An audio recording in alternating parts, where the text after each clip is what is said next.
ABO 미국 교정 전문의, 한국 치과 교정 전문의, 뉴욕 스마일 치과 박현정 원장입니다. 좋아요, 구독 부탁드립니다. 그래서 이 장치는 저희가 이제 SNS Slim and Short라고 하는 게 돌출입 교정 장치입니다. 그래서 이 장치는 잇몸뼈 돌출, 치아 돌출, 여러 가지 형태의 돌출이 있겠죠. 그래서 잇몸뼈 돌출 치료를 하는데 특화된 장치라고 할 수 있겠습니다. 우리가 이제 잇몸 돌출이 굉장히 심한 분들은 어떤 표정을 지어도 그걸 가릴 수가 없겠지만 중증도 그리고 그거보다도 조금 더 미세한 그런 돌출이 있을 때는 본인이 표정을 어떻게 관리하느냐에 따라서 돌출이 있어 보일 수도 있고 없어 보일 수도 있고 그리고 돌출이 심해 보일 수도 있고 안 심해 보일 수도 있게끔 본인이 충분히 보여주고 싶은 대로 보여줄 수 있는 그런 특징이 있습니다. 그렇지만 우리가 표정 관리를 하지 않았을 때 평소에 대부분의 시간에 보면 돌출이 티가 나겠죠. 그래서 잇몸 돌출의 경우는 잇몸뼈 자체가 전방으로 이렇게 내밀어져 있고 볼륨이 있기 때문에 이 부분이 가만히 있을 때 웃을 때도 사실은 티가 날 수밖에 없고 그리고 가만히 있을 때는 화가 난 사람처럼 입술이 뾰루통하게 보일 수 있고 약간은 심술구져 보인다. 그리고 세련되지 못한 그런 인상을 줄 수도 있습니다. 그래서 잇몸뼈 돌출이 있을 때는 젊었을 때는 표정으로 특히 웃었을 때는 돌출이 덜 티가 날 수 있기 때문에 그 부분이 충분히 표정 관리가 될 수 있지만 나이가 들면서 점점 얼굴 근육의 탄력이 떨어지고 근육이 힘이 없어져서 미소선이 처지면서 인중이 길어지게 되죠. 그러면 누가 봐도 본인이 거울을 봐도 답답한 인상이 되고 훨씬 더 나이 들어 원래 나이보다도 훨씬 더 나이 들어 보이는 그런 노안 얼굴이 됩니다. 그래서 나이가 들어서 인중이 길어지고 답답한 얼굴이 되면 대부분이 피부과나 성형외과를 찾게 되고 그래서 시술을 받아서 어떤 시술이든 시술을 받아서 원래 영한 얼굴로 되돌아가고 싶어 합니다. 그렇지만 이게 필러라든지 그리고 이제 인중 리프팅이라든가 다양한 시술이 있지만 그런 것들을 받았을 때 잠시는 개선이 되는 것처럼 보일 수 있지만 나이 드는 과정 자체가 연조직의 하방으로 중력위에서 움직이는 그런 어떤 결과를 점진적으로 가져오기 때문에 어떤 시술로도 완전하게 치료가 될 수 없고 그리고 일시적으로 개선이 되는 부분이 조금 있다 하더라도 시간이 지나면 그 부분이 재발이 되겠죠. 그럼 어떻게 해야 되냐? 이 근본 원인, 인중이 길어지고 전체적인 인대가 처지고 얼굴이 하관이 길어지는 부분은 근본적인 원인이 돌출이 있다. 잇몸 돌출에 있고 치아 돌출을 포함한 잇몸뼈 돌출에 있기 때문에 이 돌출입 교정 치료관이 근본적인 치료가 될 수 있다. 이렇게 보내드립니다. 얇으면 이게 더 부러지거나 부사적인 이슈인데 그렇지 않고 일체형으로 제작이 되기 때문에 얇으면서도 매우 견고한 장치다. 그러면서도 이제 이 3D 제작 시스템을 통해서 정밀하게 제작이 되기 때문에 입안에서 치아, 입안의 구조가 얼마나 복잡합니까? 그래서 치아도 그렇고 잇몸의 어떤 형태를 충분히 반영하는 장치가 나오게 되는데 이 장치가 굉장히 정확하고 정밀도가 높다 이렇게 말씀드릴 수 있고 예전 같은 경우에도 부분적으로 3D로 그 장치를 제작하는 경우도 있었지만 전체가 아니고 단일한 어떤 장치가 아니기 때문에 어떤 장치가 나오면 예를 들어서 치아에 부착되는 그 브라켓 부분, 부착되는 그 면이 있습니다. 이 면과 전치부의 장치들이 있고 그리고 고치부 장치가 있고 그 외에 연결되는 장치들이 있는데 이 연결 부위가 전부 다 납땜으로 연결된다는 거죠. 그러면은 입안에서 부식도 되고 그리고 당연히 그 부분이 두꺼워질 것이고 인물감도 커지고 위생적으로도 좋지 않고 납땜한 부분은 시간이 지나면 또 부러질 수 있는 가능성이 높겠죠.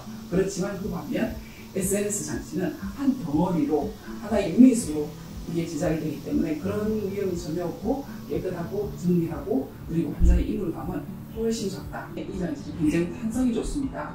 이게 탄성이 좋으면서도 견고하기가 쉽지 않은데 탄성도 적절하게 유지가 되면서 굉장히 견고한 장치라 부러지지 않으면서 오히려 이 장치의 탈락률이 굉장히 낮다는 것입니다. 그래서 입안에서 우리가 입안에 장치를 끼우게 되면 밥도 먹어야 되고 양치도 해야 되고 음식물의 종류도 다양하지 않습니까? 그래서 끈적거리거나 덩어리가 큰 거 그리고 딱딱한 음식 이런 음식들은 장치를 잘 떨어지게 할 수 있는데 이 장치 자체가 굉장히 얇으면서도 견고하면서도 탄성이 있기 때문에 장치의 탈락률이 현저하게 줄어들었습니다. 그리고 이게 어쩌다가 탈락이 된다 하더라도 전체적인 위치가 크게 변이가 없이 장치가 기울어지거나 잇몸이 파고든다거나 이런 문제점이 없기 때문에 그러면 환자분이 장치가 떨어진 걸 인지하고 병원에 중간에 오시거나 아니면 다음번 약속에 오셔서 자연스럽게 저희가 그 부분을 알 수 있게 되는데 그때 치아의 어떤 변형 정도, 장치의 변형 정도가 최소화되기 때문에 치료의 어떤 그런 치료가 굉장히 치료 효과가 지연되는 그런 부분들이 훨씬 적다고 할 수 있겠습니다. 가장 큰 장점은 전체적인 평행을 유지할 수 있다는 것입니다. 저희가 그 모양을 보시면 알겠지만 칠지도처럼 생겨져 있는 훅들이 있어요. 그리고 그 훅과 그 훅을 연결하는 부자재, 고무줄, 저희가 파워제인이라고 하는 고무줄이 있어요. 그런 부분들이 스크류, 교정용 미니 임플란트와 연결이 돼서 힘을 발휘를 하게 되는데, 여기를 이제 거는 지점이 교정력을 교정 치료할 때 교정이 어떤 교정력을 적용하는 그런 포인트가 되는데, 이 포인트가 전체적인 어떤 구강 구조, 그리고 치아의 배열, 장치 길이의 어떤 평행을 이루기 때문에 우리가 이 장치를 씀으로써 평행을 이룬다는 것은 군더더기 없이, 예를 들어서 전치구, 이제 상악 같으면은 윈디 같은 6전치, 송건디에서 송건디까지 6전치가 있는 6전치를 전체를 통으로 고방 상방으로 견인하고자 했을 때 군더더기 없이 우리가 원하는 방향의 치아를 효율적으로 이동시킬 수 있다. 그러면 부작용이 없다. 그리고 그러니까 다른 쪽으로 갔다가 다시 되돌리는, 치아가 기울어졌다가 뭐 폭경이 변했다가 이런 부분들이 어떤 되돌리는 그런 과정이 없기 때문에 전체적인 치료 기간이 짧아질 수밖에 없고요. 그리고 치아에도 불필요한 어떤 그런 이동이 없기 때문에 지근이나 어떤 잇몸의 부작용이 최소화된다, 이렇게 볼 수 있겠습니다. 스크류를 신입을 할 때도 우리가 센터, 입천장의 센터에는 저희가 부계라고 부르는 부분이 있고, 부계 정중선 부분에 가장 두꺼운 그리고 견고한 뼈의 어떤 그런 조음이 있어요. 이 부분에 스크류를 심을 수 있는 장치 디자인을 갖고 있기 때문에 이게 조금만 벌어지고 간격이 옆으로 퍼지게 되면 이제 비강이 있습니다. 코가 있는 그 부분이 이제 비강과 이 스크류가 연결이 될 수 있고, 그래서 염증을 얇게 할 수 있는 어떤 그런 위험성이 없는 거죠. 아예 하나도 없고, 그리고 정중부계부에 이 뼈의 두께가 굉장히 이제 안정적이기 때문에 스크류를 신입했을 때도 탈락률이 굉장히 줄어든다고 할 수 있겠습니다. 그리고 평행하게 당긴다는 것은 우리가 폭경이 상방의 어떤 어금니들, 그리고 그 앞니들을 전치와 구치를 동시에 통으로 상방 고방으로 견인을 해야 될 때가 있는데, 이때 많은 힘이 필요하죠. 그때도 단단한 뼈의 위치에 스크류를 신고했기 때문에 그 부분을 충분히 견딜 수 있다, 교정력이 작용할 수 있다, 이런 부분들이 있고, 동시에 어금니가 좁아지는 그런 효과를 최소화할 수 있습니다. SNS로 돌출을 치료할 때는 예를 들어서 위쪽에 상악 장치는 SNS가 들어가고요, 하악은 일반 교정 백주를 하는 경우도 종종 있습니다. 그러면은 상악은 상악대로 당기고 하악은 하악대로 당길 건데, 아무래도 구강으로 당기다 보면 치아가 안으로 쓰러지는 그런 효과를 종종 볼 수 있거든요. 그렇게 되면 씹는 효율도 나빠지고 음식이 잘 안 씹힌다는 거죠. 그리고 그거를 나중에는 결국에는 이제 수직으로 세울 건데, 그러면 그런 치아가 추가적으로 치료 기간이 길어질 수 있고, 무엇보다도 어금니가 이제 안으로 기울어지고 앞니도 안으로 기울어지는 어떤 경사이동이 발생했을 때 얼굴이 이 부분이 조금 더 들어가면서 우리가 싫어하는 땅콩의 얼굴이 될 수 있다. 그러면 그런 부작용이 없다는 것 자체가, 그리고 초반부터 그런 부작용을 잡아줄 수 있다, 어금니가 쓰러지는 걸 막아줄 수 있다고 한다면은 치료 중이든 치료가 끝나고 나서든 어떤 땅콩형의 얼굴이 되는 것을 사전에 그런 부분들을 차단할 수 있어서 굉장히 안정적으로 치료가 될 수 있다. SNS 장치는 이제 장치의 구조나 힘을 주는 적용점 자체가 평행하게 유지가 되기 때문에 전체적인 악궁이 좁아지거나 기울어지거나 변형이 적겠죠. 그렇다면 우리가 발치를 하고 전체적인 구강개입이 이루어지고 나서 그 다음에는 장치를 붙이든 아니면 인비절라인 같은 투명 교정 장치를 끼든, 그렇게 해서 치아 하나하나의 어떤 그 교합들, 배열을 정밀하게 맞추는 그런 과정이 필요합니다. 그럼 그 과정으로 바로 넘어갈 수 있다. 예를 들어서 치아 구강으로 돌출을 해소하는 과정에서 악궁이 너무 많이 변형이 됐다면 어떤 살측 장치를 붙이기도 힘들고, 장치를 붙여서 전체적으로 펴는 데만 해도 시간이 많이 걸리겠죠. 그렇지만 이런 변형을 최소화할 수 있고 전체적인 악궁을 조화롭게 그대로 유지를 해갈 수 있다면, 우리가 장치를 보이지 않는 이 SNS 장치를 떼고 나서 환자분의 개인 일정으로 외국에 유학을 간다거나 출장을 간다거나 내지는 다른 지역으로 이주를 간다 하더라도 저희가 투명 교정 장치로 치료를 바로 연결해서 마무리까지 도와드릴 수 있는 부분, 그리고 설치 교정 장치를 낄 때도 이제 SNS 장치가 끝나고 나서 치아 배열을 할 때 바깥으로 붙일 수도 있고 안으로 붙일 수도 있고, 그리고 투명 교정 장치를 써서 치아 배열을 마무리를 할 수 있는데, 안으로 붙이는 경우는 치아 배열이 좋아야지만 붙이기가 훨씬 더 쉽거든요. 그래서 설치 교정 장치로 바로 연결이 될 수 있고, 그리고 투명 교정 장치, 이거는 장치 자체가 안 붙고 본인이 뺐다 뺐다 하면서 치아 이동을 마무리하는 그런 과정인데, 이 부분도 자연스럽게 진행될 수 있어서 여러 가지로 환자 친화적인 그런 치료 방법이다, 이렇게 말씀드릴 수 있겠습니다. 그래서 SNS 장치는 기존의 돌출입 장치와 비교했을 때 굉장히 깔끔합니다. 깔끔하고 이 힘을 주는 시스템 자체가 평행에 가깝게 전체적인 악궁에 변형이 없이 변형을 최소화 생긴다 하더라도 최소화시켜서 치아를 견인하고 그 다음에 자연스럽게 설치 교정 장치나 그리고 투명 교정 장치로 연결이 될 수 있기 때문에 환자분들이 처음부터 교정 치료 시작해서 처음부터 끝까지 경지를 보이지 않고도 충분히 교정 치료가 가능하다는 점, 이 점이 큰 장점이라고 할 수 있겠습니다.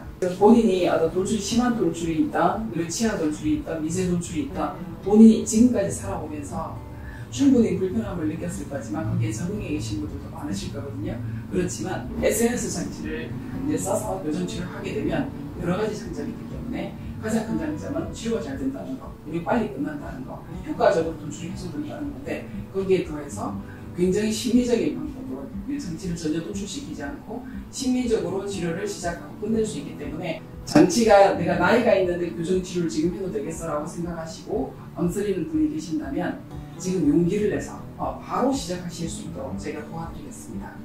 저희 환자분 중에서 20대 초반의 여성이 있으신데 이분은 굉장히 아래턱이 뒤로 들어가 있어요. 그래서 입술도 말려있고 턱도 이렇게 말려있고 밑턱은 전체적으로 넓고 크면서 우리 머리는 작은데 머리가 작은 게 이게 아래턱이고 큰 모자를 썼다. 큰 모자가 밑턱인 거죠. 그래서 이렇게 깊게 물리고 있고 깊게 물리면서 위에는 이 모자라는 것이 폭경은 또 좁아요. 그러다 보니까 뒤로 들어가서 굉장히 무턱이 심한 케이스고 윗니는 쳐져 있고 밑턱은 길어져 있고 폭경은 넓어져 있고 뭐 하나 제대로 만든 그런 부분이 없는데 이런 상태를 넘어서서 얼굴은 굉장히 무턱도 심하고 밑턱은 돌출이 심하면서 인중이 길어 보이는 그런 케이스였습니다. 그래서 이분은 우리 돌출이 교정 장치로 치료를 했고 지금 마무리 단계이긴 하고 완전히 끝난 케이스는 아니지만 외모적인 부분에서 굉장히 좋아졌어요. 어떤 부분이 좋아졌냐면 이 긴 위턱뼈나 앞니 부분, 이 부분이 굉장히 짧아지면서 무광 상방으로 변형이 됐어요.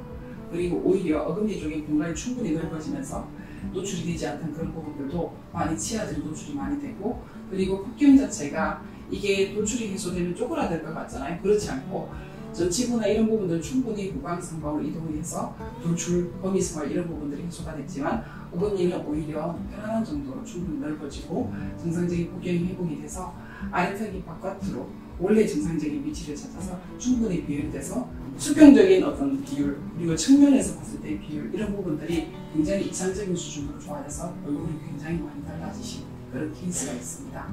그래서 그러다 보니 원래 이쁜 분이고 얼굴은 작은 분인데 어떤 상하골과 하하골 그리고 상하전치와 하하전치 어떤 전반적인 구조화가 굉장히 심해서 예쁜 얼굴이 가려져 있었는데 이런 부분에 돌출입의 부분, 무턱의 부분 우리가 충분히 해소를 했기 때문에 성형을 전혀 하지 않아도 눈이 커지고 그리고 코가 어두게 보이고 인매가 굉장히 세련돼 보이는 그런 외모로 완전히 변했습니다. 우리가 이제 밑턱이 돌출되어 있고 크다 그리고 아래턱이 뒤로 들어가 있다 그러면은 성형적으로 할 수 있는 부분이 여러 가지 어떤 옵션이 있겠죠. 그렇지만 원인은 잇몸뼈 이 구강구조 하관에 있기 때문에 이 하관에 대한 치료를 성형 시술에 앞서서 먼저 치료를 하고 근본적인 원인을 제거를 해서 굉장히 조화로운 상태로 이 하관의 어떤 인매나 입술 측면의 형태를 바꿔놓고 그 다음에 부족한 부분을 찾는 것도 훨씬 더 현명한 방법이 아닐까. 그리고 무엇보다도 훨씬 더 실제로 예뻐질 수 있다. 예를 들어서 애기 볼륨이 무턱이라서 뒤로 들어가 있고 길어져 있는 그런 경우에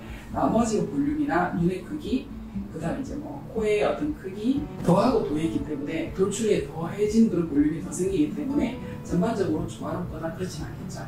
그래서 원래는 코입이나 얼굴 사이즈의 어떤 그런 부분들은 자연스럽게 그대로 유지를 하면서 문제가 되는 근본 원인이 되는 이 돌출이 그리고 무턱 그리고 치열의 문제 이런 부분들을 해결하는 것을 이제 우선적으로 하시라 이렇게 보내드리고 싶습니다.